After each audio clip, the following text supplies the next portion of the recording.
Alright, let's go.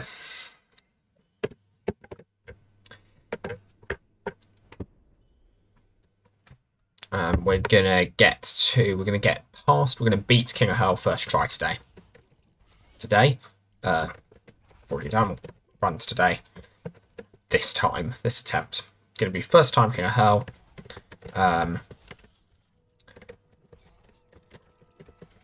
Might see if I can even go a little bit further and do it with only healing cherries, no quicksicles. That would be a very, very bold challenge. I mean, it's not incredibly bold. Like, this was what I did on, like, my first attempt that got that far. But it would be more bold than I was planning on given last time, and given the fact that, well, I have multiple quicksicles in my inventory at the moment already.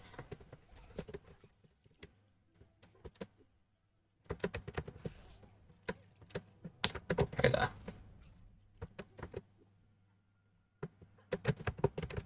Wow. Oh, hello. There are lots of you. I said first time making it to King of Hell. I did not say dying around 2. Let me be incredibly clear. That was not what I said. And if you all could ensure you don't kill me such that I'm able to realise that. I was going to say it's a prediction. It's not a prediction. It's a guarantee. I have seen the future. And we will make it. Am I manifesting? Maybe.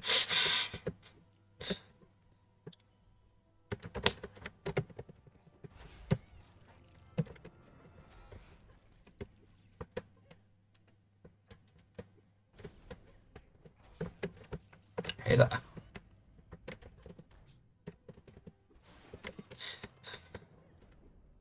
It was just a low-key quite tense encounter with that mech. Okay, I mean, not tense from my end. It wasn't like I was going to die, but just the little moment there where we were both on cooldown and staring off against one another.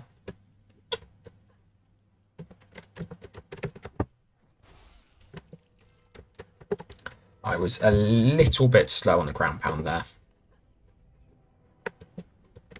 Wait a second, that's a reasonable time.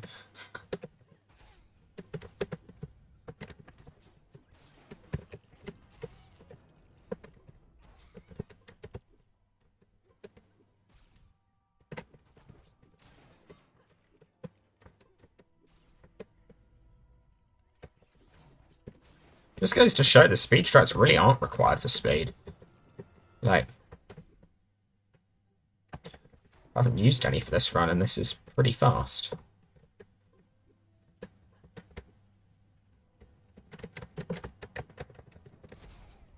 There we are.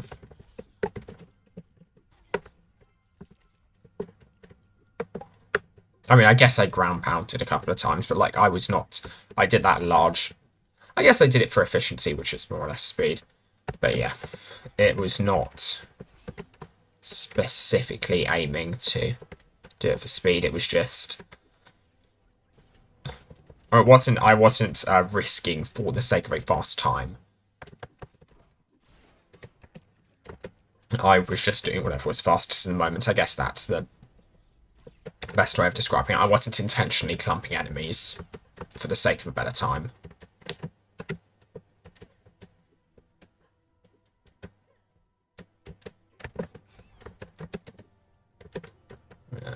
De-aggro you to actually.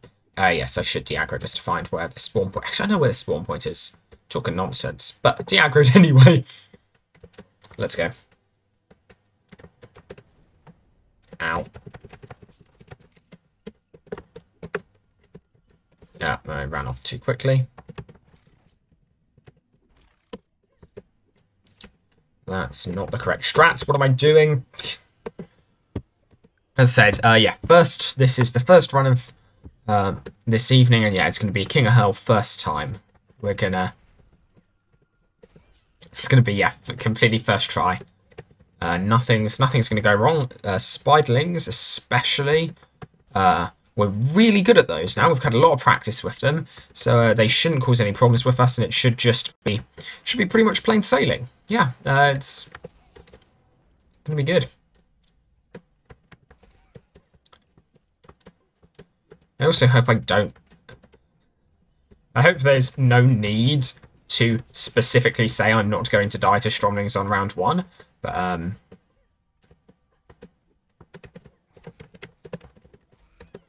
may as well also say that just in case. I mean, not of course that I'm saying any of this because I'm like trying to make it happen or anything. It's a simple statement of potency. Is potency a word? I don't know. I know what I mean it to mean, but I don't know if anyone else actually agrees that it means that. Wow. That I would almost describe as like complete anti-speed strats.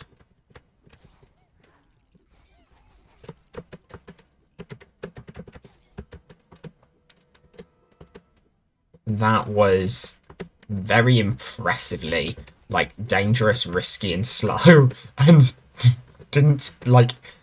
That wasn't even with the intention of gaining time. It was just bad.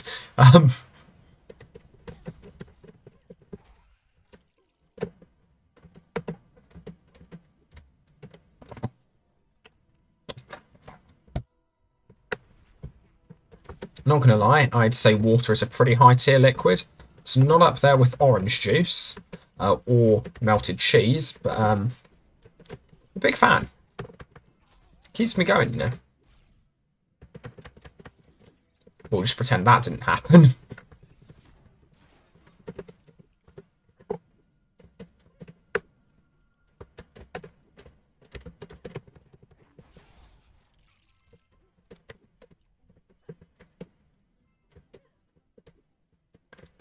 And then 3 up the top. It's good.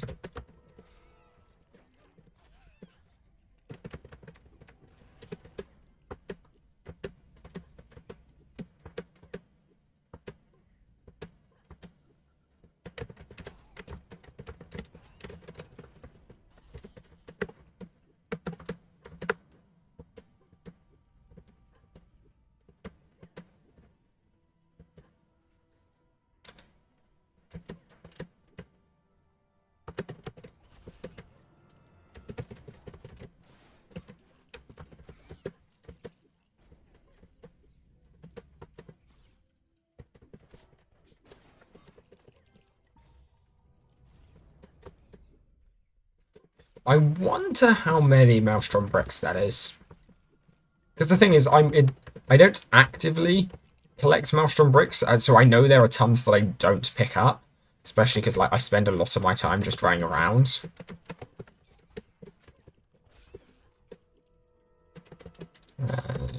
3 descent. Oh, interesting. 1 hit. Wasn't expecting that. I guess I should have known because this round it starts with the mech spawned up top.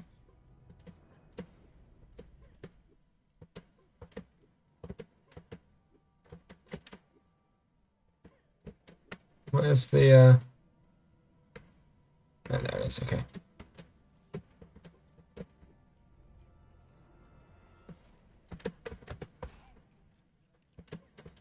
Hello there.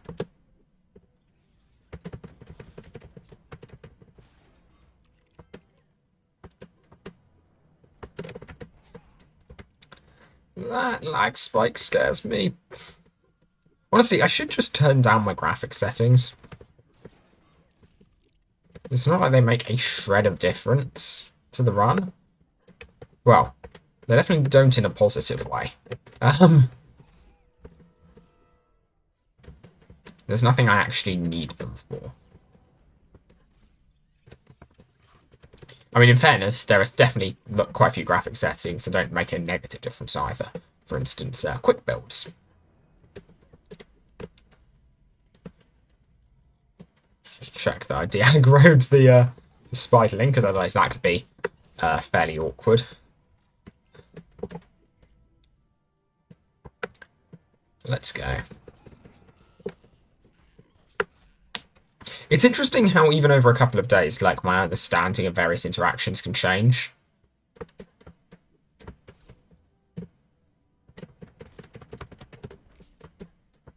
And there we are. We're in the loop. Just gotta keep going. I should really have used that healing cherry slightly earlier, I think. Because there's a potential. It's not something I'm realising at the moment. But there is the potential to do a slightly better... I'm running the wrong way. Yeah, there's the potential to do a slightly better... a slightly safer sequence of attacks. So more importantly, it's one where there's no... That was close. Where there's little to no risk of me dying from the web attack. And I don't like this. Nope. Wow. I guess technically I did still die to a spiderling that time. Because that was a single bullet attack from the spiderling. Okay, we're gonna do it this way, I guess. Or this way. Or the way which involves me ending up dead.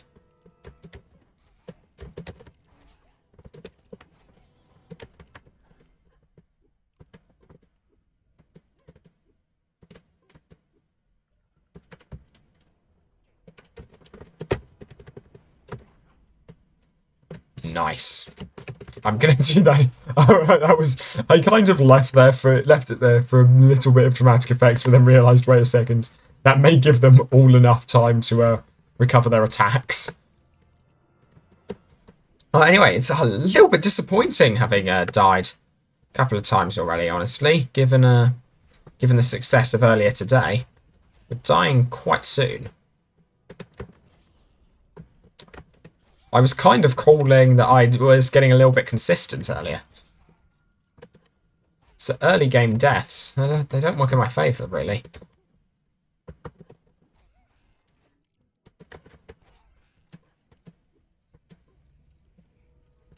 Hello there.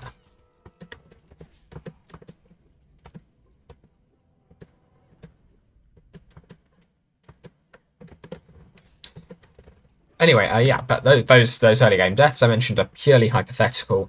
And yeah, so this is the first run of this evening, and we're basically just going to replicate what we did yesterday and make it all the way to King of Hell. And actually beat King of Hell. Why are they lagging? Stop lagging. No. I'm just going to die randomly, I think. With what the AI is doing at the moment. Yeah, I mean, I've already died. I am already dead. I will die in...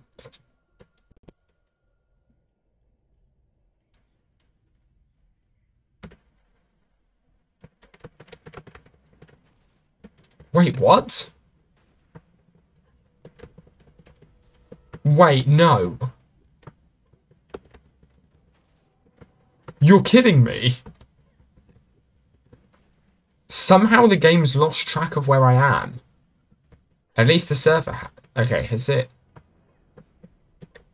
What's going on? No.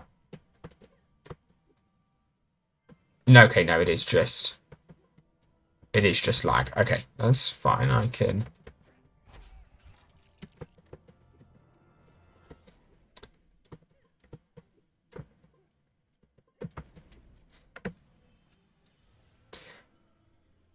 Well, I have absolutely no idea what happened there.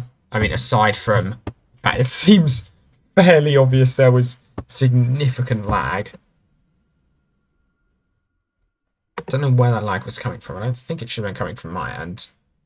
Well, I presumed it was, but I mean to say it's not... That's a bit of an oof. I mean to say it's not... shouldn't be anything I'm running on the computer. Let's see. Yeah, network usage is low, so it's probably uni Wi-Fi. No words. Uni wifey bit. I can't. I can't words today. Uni Wi-Fi being a little bit of a rip. Let's give this a second go. If not, I may well call it because, yeah, if that's happening, it's unlikely to get much better.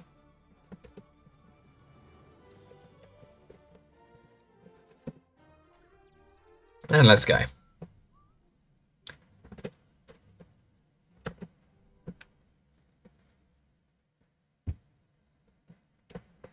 See if we lag out at 50%. No, okay, good.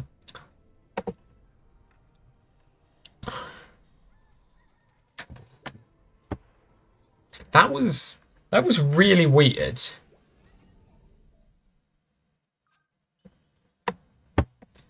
Make a note of what happened there, because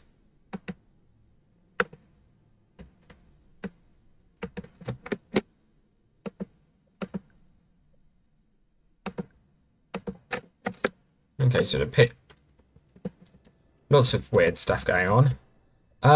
Yeah, make a note of what happened in that last game, because that might actually have been an interesting bug.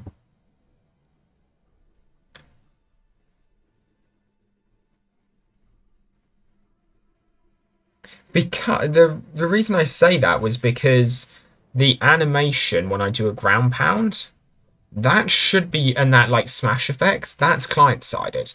I can turn off my internet, smash something like that, and that will still work. I should have thought to turn off my internet on that last run actually.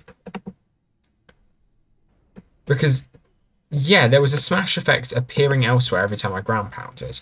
I forget whether or not there was a smash effect appearing underneath me. Okay, this seems to be working again. I forget whether or not a smash effect appeared underneath me. So it could be that the server was syncing a smash effect elsewhere. Those effects were definitely appearing when they weren't like synced with the past. They were definitely appearing whenever I ground pounded.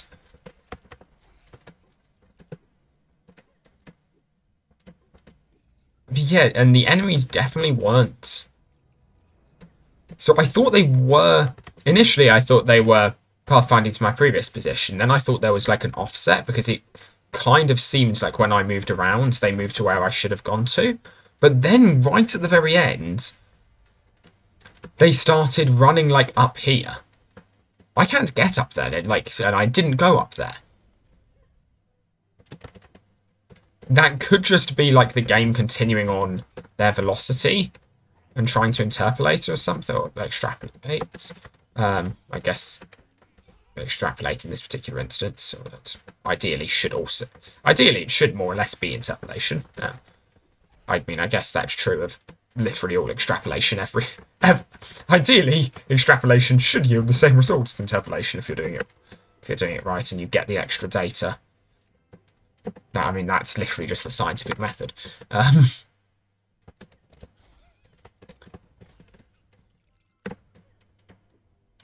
But yeah, that's really weird.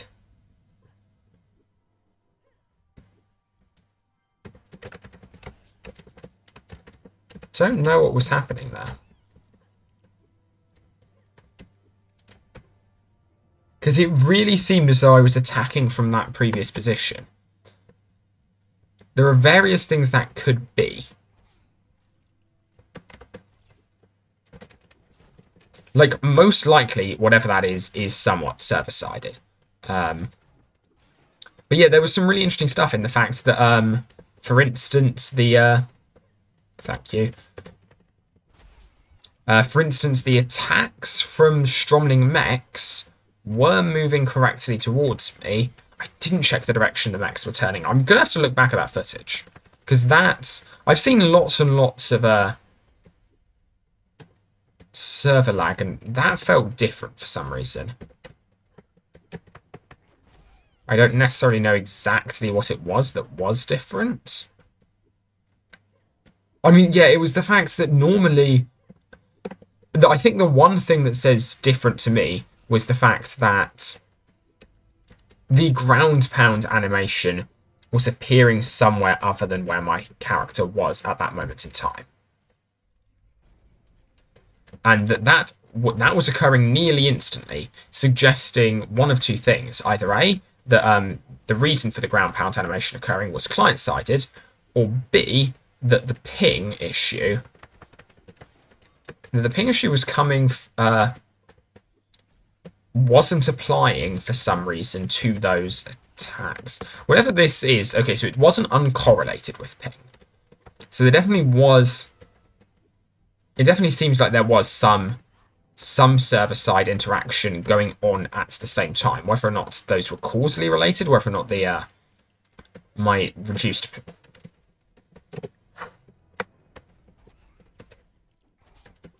I mean, this suggests it's not something with the server, right? Because, like, that wouldn't just fix itself. I didn't actually close anything. Any windows on my computer. I mean, I'm fitting data to what I want. I want this to be a client-side bug, because if somehow there were a client-side bug that were letting me ground pound in a position that I was not actually in, that would be incredible. However, until we get... However, that seems very unlikely. Now I have to talk to some devs about that.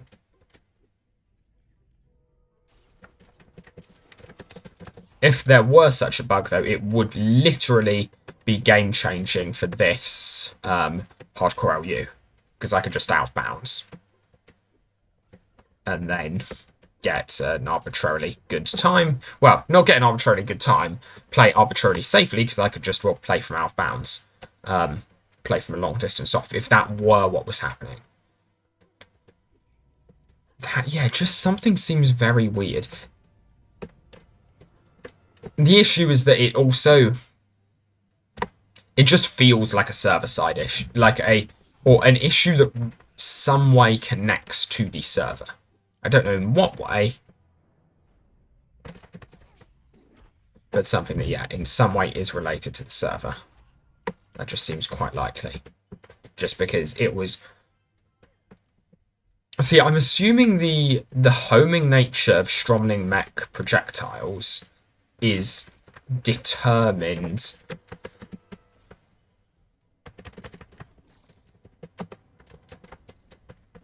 I'm assuming that's, determined and calculated locally.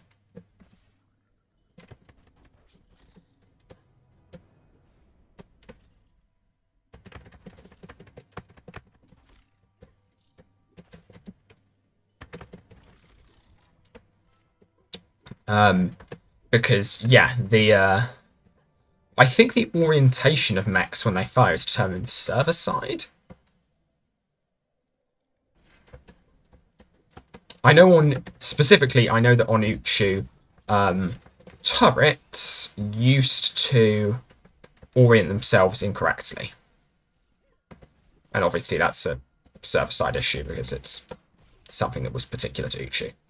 And they used to... So I know that at least certain things have their orientation in some sense determined by the server. It doesn't necessarily mean that it's set. It doesn't necessarily mean that, like, the orientation is set during the attack. It could be the way the things were spawned into the world initially, like their initial orientation, which somehow only got cold later on. Yeah, something weird happened there. And I think that's incredibly interesting. Hello.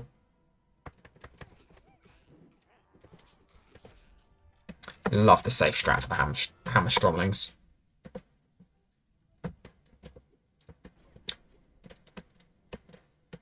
It's like the one I was kind of getting for the pirates earlier on today.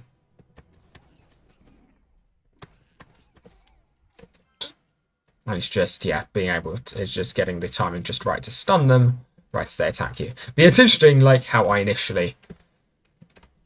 my perception of what was going on has changed, because initially I just assumed that was my character moving forward, because I assumed that I wasn't stunning stuff.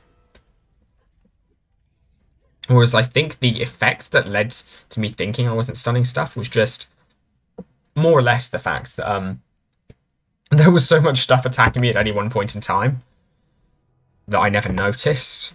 That like it was hard to tell if something was being stunned because there was always something else attacking me.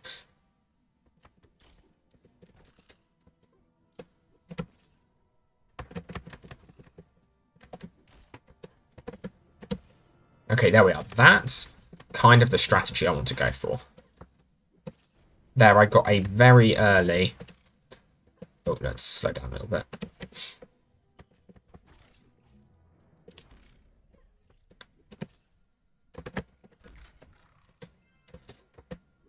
Yeah, there I used my healing cherry very early, which has the benefit... Might as well standard strat this. Which has the benefit that basically one of the times that it can...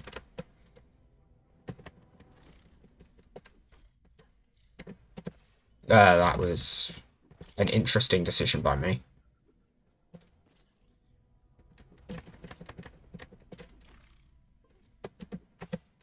Yeah, so that if I can, like, start early enough with the healing cherries... Oh no, I'm possibly dead here. No, I'm not. It's amazing how short a range that attack actually is.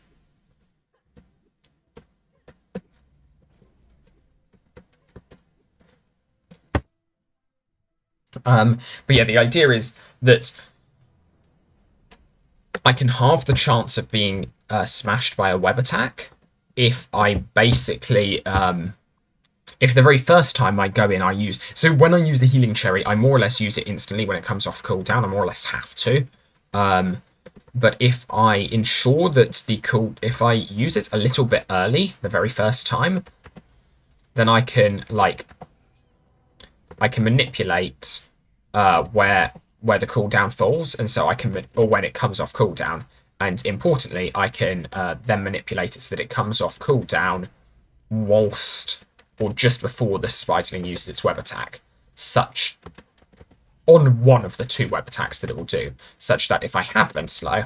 Ooh, that was close. I need to...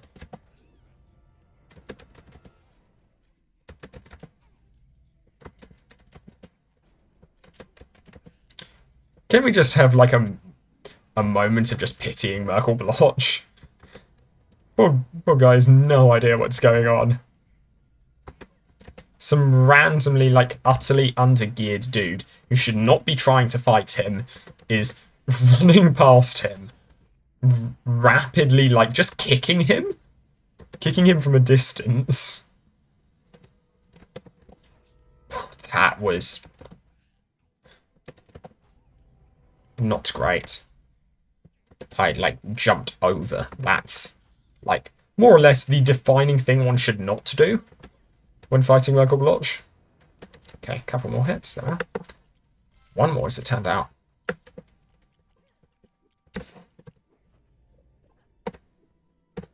Let's just enjoy quickly how the grind has been going. Enjoy the... Wow.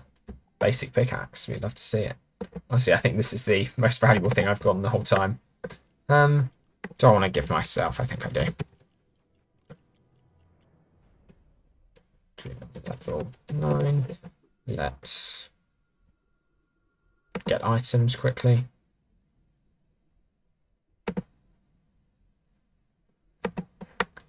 I'll back up to safety. I mean, I'm fairly certain I'm safe anyway, but...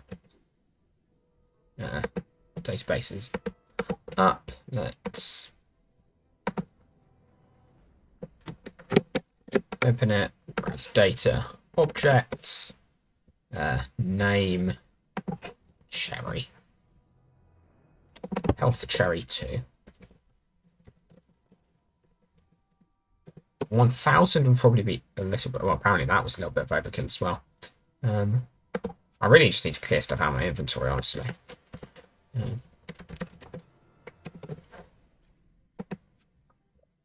Right. Let's go. I'm just going to dismiss that closed because I don't see there's any real reason to keep it open.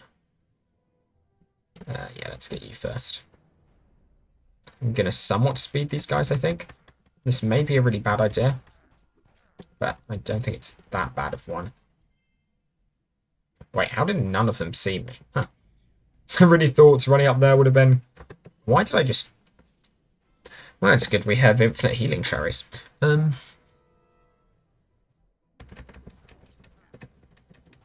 we are. That's the stromling pirate strategy.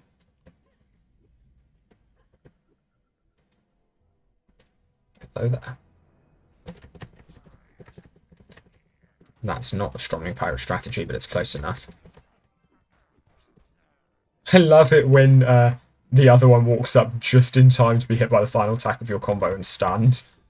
It's like, it was the worst possible time you could have turned up to help your friends. Yes, I also need to get rid of these, and I need to remember to do that, because this round is the perfect time to do it. Last time I made it this far,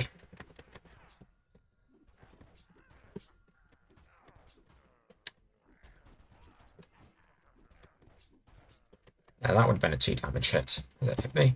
But fortunately I stunned it.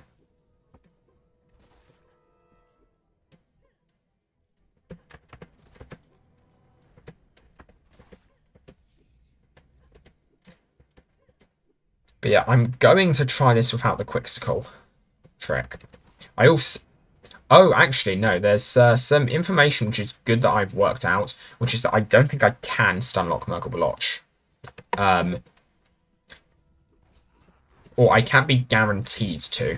As you see with the Stromling Pirates, if they try an attack whilst I'm on my cooldown, that attack will go through. And it will do damage. And now that I know that what I'm actually doing is stun locking. Why do those have such a short range? Like, I mean, it's lovely because it prevents me getting swarmed by them, but also it is very, very strange.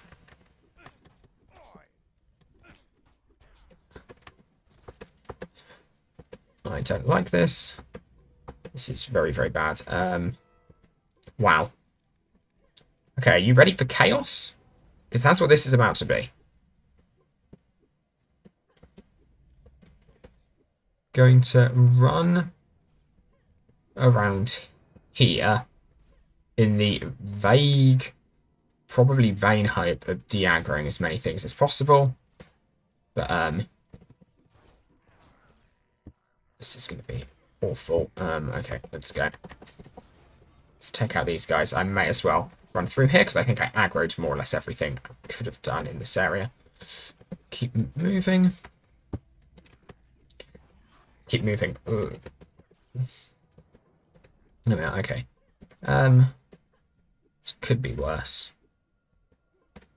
May as well smash this guy. Did I make it out of range of the other mech? I did. Okay, that's interesting. So I've more or less cleared out this area, actually. Which is something I can work with.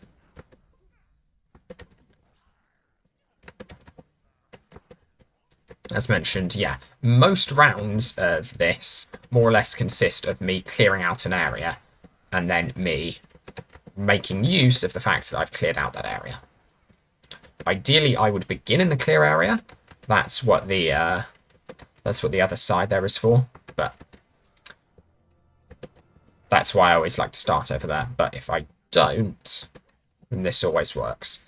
Next round, I'm going to have to be more careful, because next round we get a lot of spiderlings, and I don't think I can lose. I can lose them. The annoying thing about I can lose all but one, I think. And the annoying thing about spiderlings, of course, is that even if I'm running in there's the fairly high chance that I will hit one, but even if I don't hit one, there's also the very high chance that what will happen instead is I'm dead. I'm dead. I'm not dead. How actually was I not dead there? I mean, I can hazardly guess, but I think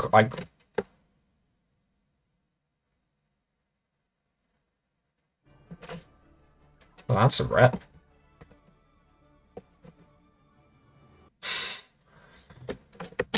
Today is the day of internet issues.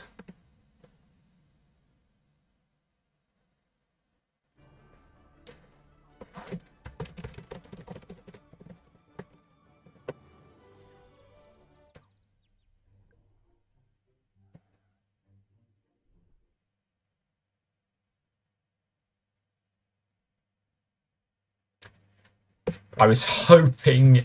I knew it wouldn't happen. I was hoping if I rejoined quickly enough, I'd be put in the same instance. Like, there was no way that would have actually happened. But I was hopeful.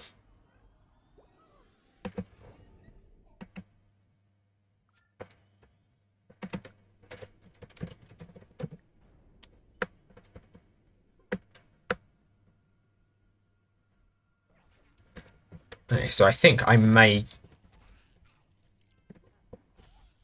have this as my last attempt for today. Just because it seems the universe is giving me fairly strong signs that I should... that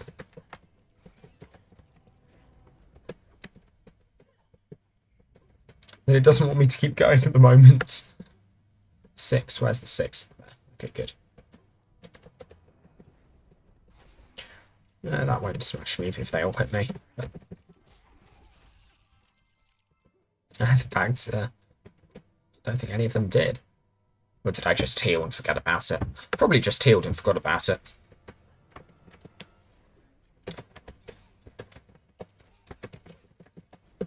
Wow.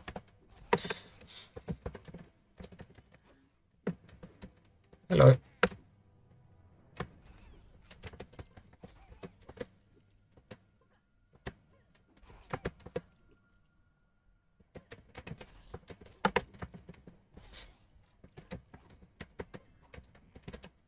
Yeah, I've noticed one thing I do, which probably makes an utterly terrible video, is the fact that I move my camera around an awful lot when I'm trying to move quickly. I think it's more or less the same effect as, like, high FOV. But like, whilst I know exactly what I'm focusing on and therefore can process that fairly easily, I wonder if it's harder, because I know what people are focusing on, like, what they're in control of. When people are playing and watching video games is very different, depending on whether they're the person recording or the person playing. And I know I've discussed that at length in the past.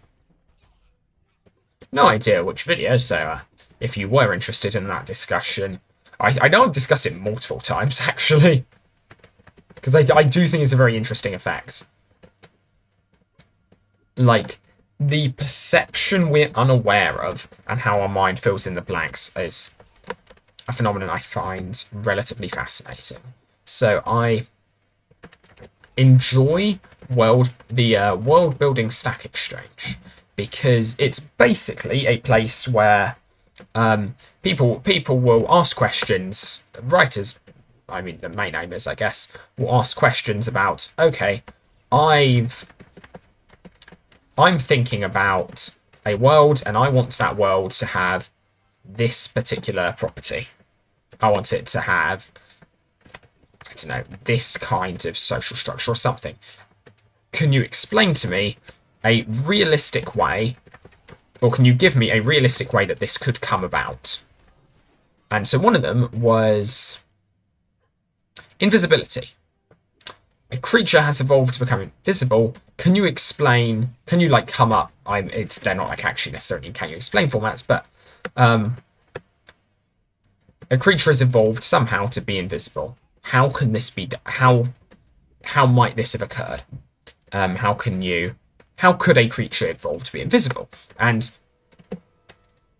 so there's a YouTube video by some channel, I forget the name of it, and it gives a really, they like focus on, oh, would you want this superpower, and like, but there are physical downsides, and I find them annoying because often the arguments are kind of,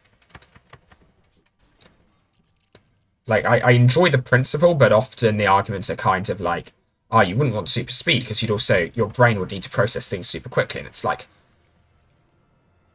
at the point where I have gained the ability, at the point where, like, I'm imagining a world where someone can run near to the speed of light, I am fairly happy believing that they also have some various other abilities to, you know, let them process things quicker, maybe let them avoid friction, something like that, or avoid air resistance.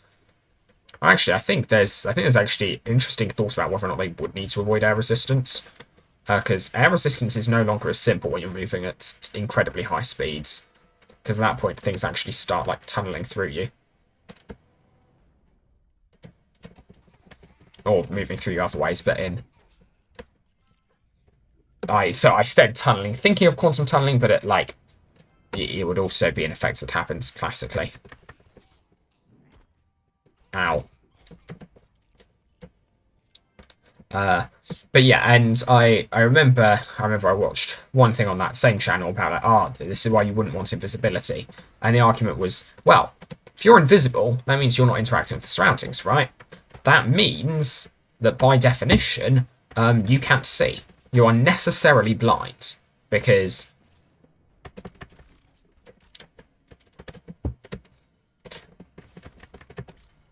I mean, I misplayed that because I wasn't paying attention. Yeah, that means you are necessarily blind. You cannot possibly see what's going on around you because, well, your eyes aren't... If your eyes were interacting with it, then... If your eyes interact with the surroundings, then they're going to be visible. If they don't interact with the surroundings, you can't see. And the answer to this, or like the relatively easy workaround is, which doesn't involve breaking like conservation of energy, is the use of gain media. Which is that, hey, as it happens, somehow your body/eyes have evolved to do some form of gain/optical pumping, such that you are, at least on a classical level, completely recreate the beam of light passing through your eyes. Whether or not that's possible on a quantum level is, well, it's not. It's known as the no-cloning theorem, but that's a separate question altogether. But yeah, so there was this one question on invisibility, and like people were making some similar arguments, and I was like, those arguments don't really hold up. So if you were trying to make something that's invisible, how might it evolve? And there are various things we get which are like on the same scale as like the wavelength of light. So a particular structure that springs to mind as something that's on the scale of the wavelength of light is aragonite, or is related to. That's not what I want. Close enough to aggro you. Yes. But yes, it is. I think like calcite and aragonite in the shells of crustaceans, and more specifically, they're basically mother of pearl. And it's not coincidence, I forget the exact reasoning why, but it more or less is, I realised when I was studying this, is that, well, it's not actually coincidence that this occurs at optical wavelengths. I think the argument may be that it occurs at a certain, like, level of spacing, and that spacing is, like, the reason our eyes see at the spacing they do is because that happens to be a spacing that comes up a lot in the world, and therefore, I don't know. It may have been something like that. I don't honestly remember. But point-wise, it's not coincidental. So we know that evolution can give rise to structures that interact with light in a particular way. Could it give rise to a structure to a metamaterial-like structure which turn something invisible? My argument was, it's incredibly unlikely, but if you want to for the sake of your story, yeah, go ahead, do it. Here's like a potential process through which things could go. Is it likely? No, I mean it hasn't evolved on Earth for a very good reason. But is it possible? You could imagine. There are at least physical mechanisms you could do to make something completely invisible. The interesting thing was that someone else came up with what I would say was a genuinely incredible response to this question. And I just loved it. Their response basically was, you don't need something to be transparent to light in order for that thing to be invisible. Those two conditions are separate. All you need is, for whatever reason... Sorry, I apologise, that was a mail from me. All you need is that, for whatever reason, something doesn't notice. And so an interesting reason why something may not notice, basically, yeah, it was also quite out there. In terms of, could this evolve? Well, no. But again, we know nothing like this ever could evolve. But, well, okay, that's a lie. Not everything that could have evolved has evolved. But, like, we don't see anything anywhere near close to this. And so it seems relatively likely that it's hard to find an evolutionary pathway for this to occur. But basically, the idea was, what if you had... basically, what people have found is that you can use magnetic fields to knock out and, like, deactivate certain parts of the brain. I had a friend who did a psychological study, where as part of it, they basically knocked out her ability... It's temporary, by the way. Where, as part of the study, they basically knocked out her temporal perception. So she lost track. It may have been that or short-term memory. I mean, those two are thought to be quite related. But so she basically lost track, in some sense, of the passage of time, which I found really interesting, because I'm very interested in how we perceive time. But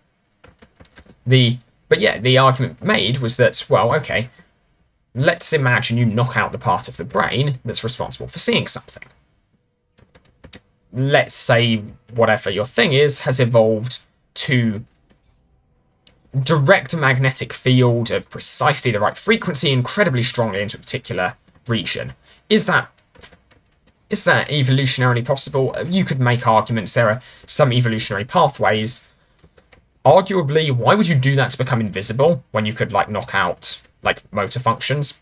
Or something like that. But yeah, basically, yeah, that was the argument made. And the next step was to say, okay, well, let's say you knock out the visual part of the brain. That doesn't actually help you yet. Because if you knock out the visual part of the brain, then, well, you're just going to see a black spot, right? And you're going to know something's there. You won't know what's there. That's not invisibility. And a really interesting disorder got brought up, which is, or the person's solution continued to reference this really interesting disorder, which is basically, and this all comes back to what I was just, this all comes back to perception, which is why I'm discussing this. It's basically a question of how do we perceive that stuff that we're not perceiving. Like, what do our blind spots look like? And the answer was there are certain disorders, like things that sometimes I don't actually know. I used to, but I don't off the top of my head know actually how these arise. But, like, you can have disorders where someone is unable to see half their vision, and you might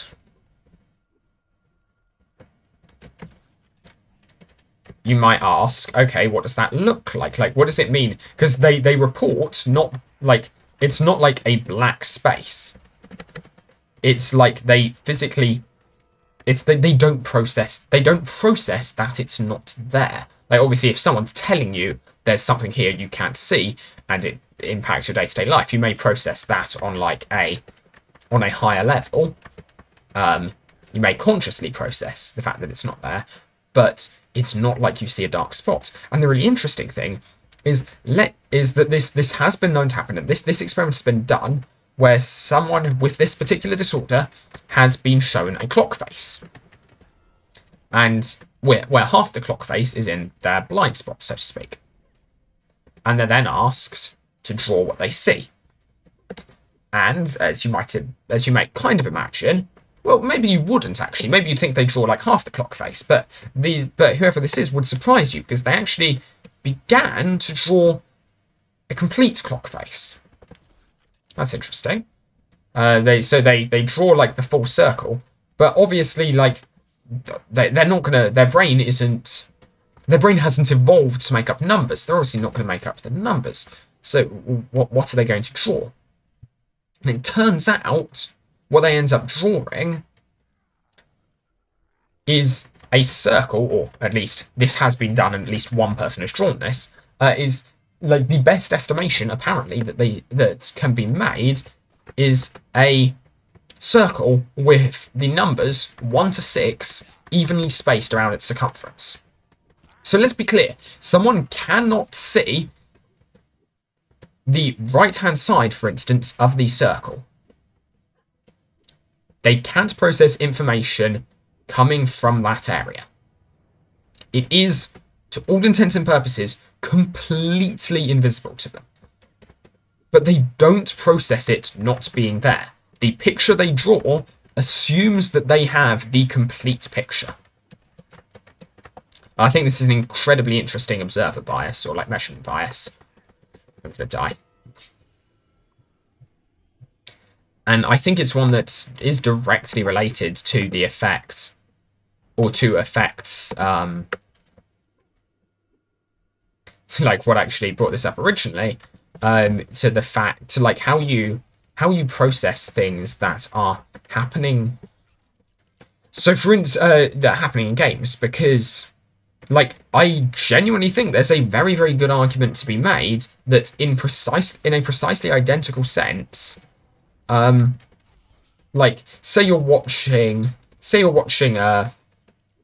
me going around Nexus Tower trying to find backpack flags. I don't think I've ever done that on a video or stream because, well, it would make absolutely terrible viewing because there are far better ways I could do it. I could just look up a map.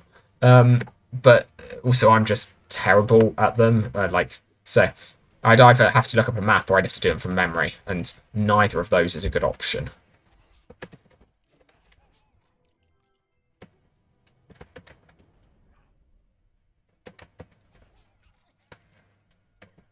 But yeah, so let's say I'm doing that, and let's say you happen to, and like, the interesting thing is that it seems like lots of the time, if I'm running around, and like this is an equivalent thing that like I've seen when I've watched videos of other people playing stuff. It's not normally the case that you're actually directly looking for something, because there I would have my eyes open.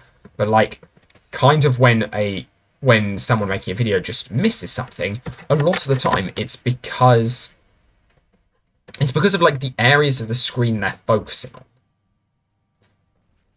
which I think is quite interesting. They're not, like, in some sense, I would say that at all points during this game, I have a pretty complete picture of what's going on. Like, I might not be concentrating on it, but I would say I have a complete picture. And if you ask me to, I probably would begin to draw out everything that's going on, and I would like genuinely believe myself to be perceiving the complete picture, but I would obviously be missing stuff out because I don't. It's like the human mind, there's a limit to, especially when I'm going back and forth like this, there's a limit to the amount the human mind can actually process on a particular frequency. At a particular rate. There's like fundamental rate processing amount for the amount of information we can take in. I've seen like studies done on it and discussing it as like the length of a glance or the length of a moment.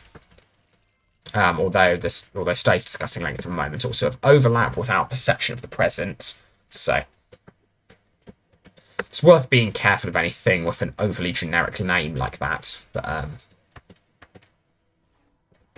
yeah, I don't know. I thought it's an interesting effect. I may. Oh. Well, that was interesting because I was about to say I may throw this game at Merkel Bloch, attempting something there. As it happened, I didn't need to. Thank you all very much for watching. I've been Intro You. I'll see you around. Bye.